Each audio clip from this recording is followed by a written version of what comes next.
4.6 is the last section that we're going to cover in Chapter 4. And what's nice about 4.6 is it's another calculator opportunity so long as you know how to set up the matrix. Okay, so this is a little bit more work with setup. And what we're going to do is we're going to do some row operations.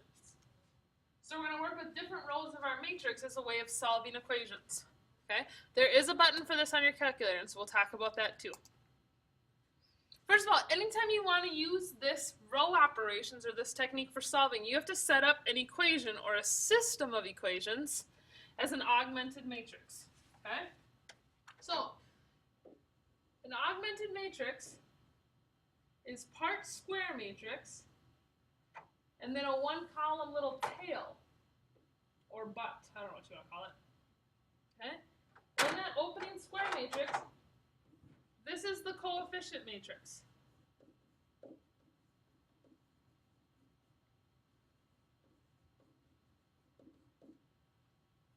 So the coefficients from your system fill in this little part. Okay?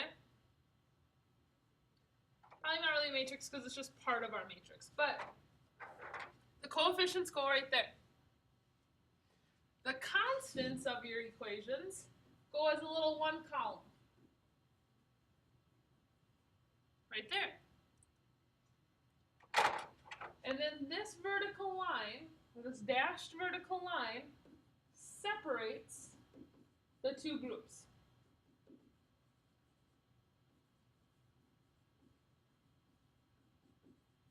Now when you're writing as an augmented matrix, your equation needs to be in the form ax plus by equals c. Because a will go here, B will go here, and C will go in the third column.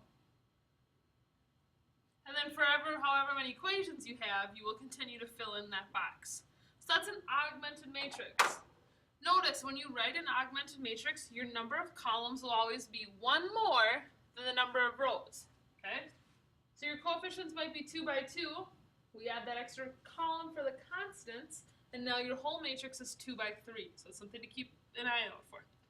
Now when it's set up like this, we can do some different operations on various rows to cancel coefficients. Okay? The first thing, we can switch any two rows.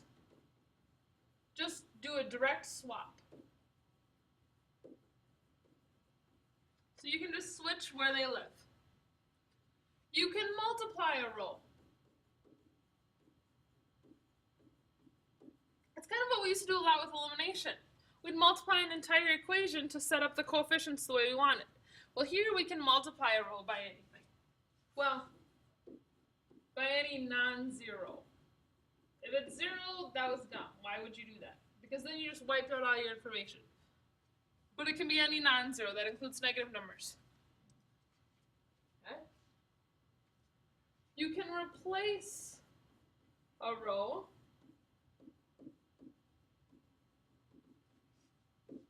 with the sum or difference, sum or difference, so summer difference would be like a season. No, the sum or difference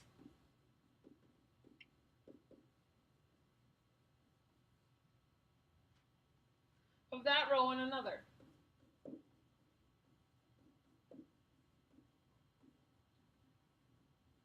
And that's the one we probably would do the most. That's when we do the most. Okay. And really, you can do any combination of the above three. The whole goal with this is to change the matrix to reduced row echelon form. What reduced row echelon form is a fancy way of setting up an augmented matrix. Okay? RREF. That's the button you're going to use on your calculator. Reduced row echelon form looks like this.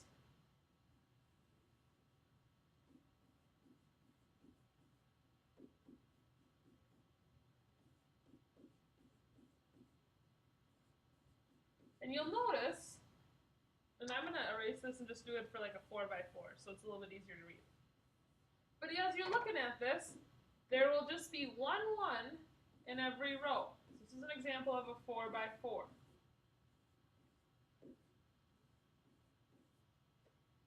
And what this represents represents 1x. Over here is what it equals. This could be any number. So this first row then, 1x equals a. In the second row, 1y equals b. And what this is telling you is the solution to your equation. If you can get it in reduced row echelon form, RREF, rough, it will tell you the solution to your system. This is an easy way for us to solve systems. Okay? And you can do this on your calculator. We're going to talk a lot about that and make sure you know how to do that. Because doing it by hand is tedious. I'm going to show you an example of how you can do it by hand. Okay, just listen, follow along.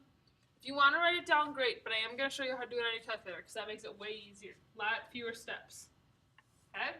So a 2x2 system. Oh, that's a dot. Here is your equation, or your system of equations. 4x plus 4y equals 32. X plus 3y equals 16. Okay. As an augmented matrix, I'm going to take the two 4's from the x and the y in the first equation, and the 1 and the 3 from the second, vertical dash, which separates it from 3216, the constants. And now my goal is to change this so that when I finish,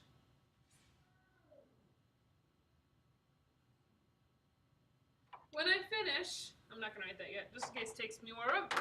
I want to know what x equals and I want to know what y equals. That's the goal. What's x and what's y? Could write them as an ordered pair. So, here we go. The first thing I see is, okay, I need to do something to change this x and be able to cancel with a 4. Now, if I was doing elimination, I'd go, oh yeah, I'm going to multiply by -4 and then add down. I'm going to do that, all of that elimination, that multiplying the second row by -4 and adding it to the first row. Okay? So I'm going to multiply it by -4 and add it to the first row. Now, 1 times -4 is -4. 4 plus -4 is 0. 3 times -4 is -12. -12 plus the 4 from above is -8. 16. 16 times -4 is -64. -64 plus the 32 from above is -32. That first row has been changed by this row operation. The second row is just going to stay the way it was. Okay? Then, now we can kind of start to see, okay, I see a 0, and now I have a y where I could get it to be just 1. Okay?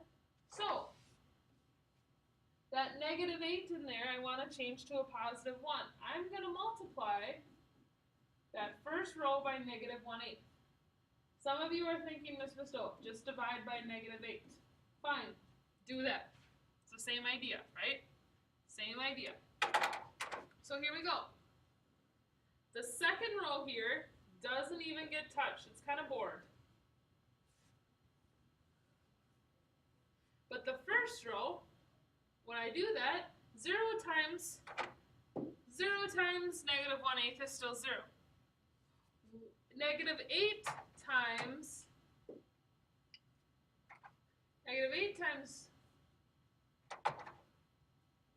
-1/8 is +1, because negative times negative is positive. So -8 times -1/8 is 1. -32 divided by -8 or multiplied by -1/8 is +4. Right here, this line tells me that y equals 4.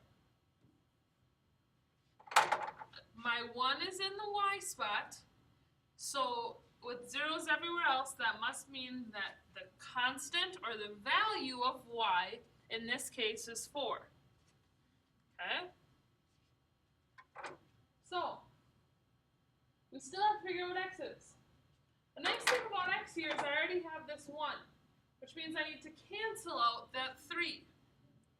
Okay?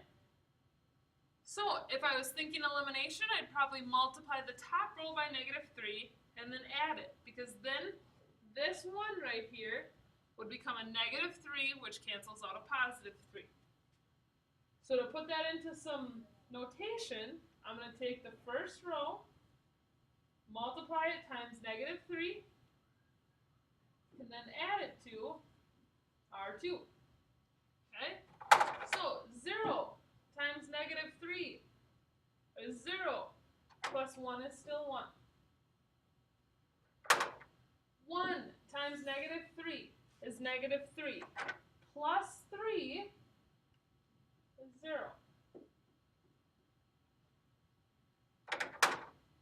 4 times -3 is -12, plus 16, so times -3 and plus 16 is 4. Okay, the top row is still good. That top row is still just fine. But doesn't need to change. Okay? Now this bottom row, it tells us that x is also 4. So the ordered pair for this solution is 4, 4. Okay? That begs the question, how do we know we're done?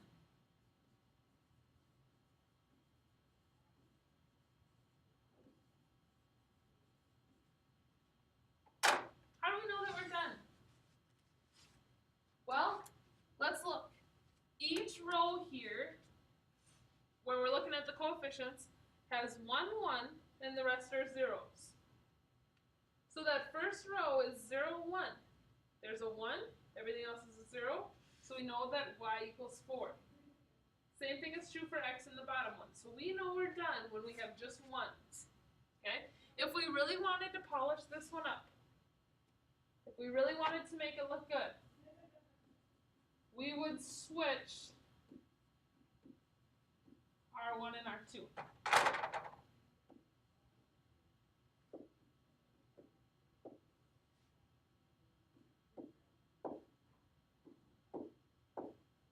Because then we have the identity matrix set up the way that we've been talking about, right?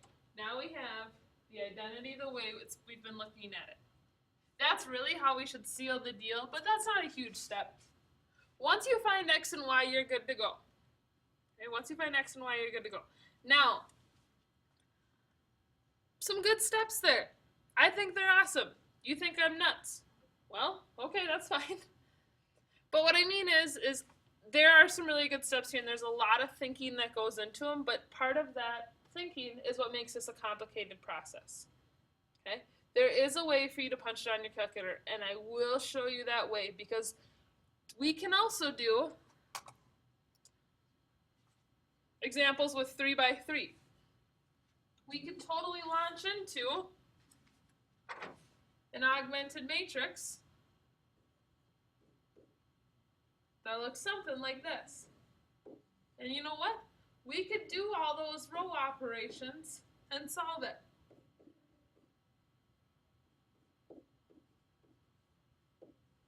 We could totally go through that and get it solved, but that's a lot of steps. So it's going to be a lot easier for us to punch things into our calculator. Okay, so we definitely will practice that. But in order for you to be able to do that, you have to be good at this. You have to be able to set up the matrix, or excuse me, set up the equations, the system, as an augmented matrix. If you can do that, and you can push buttons in the right order, you will be just fine. In fact, you'll be perfect. Okay? So make sure you've got that down. Go back and look at that in your notes. You can do it. Make sure you've got it. Awesome.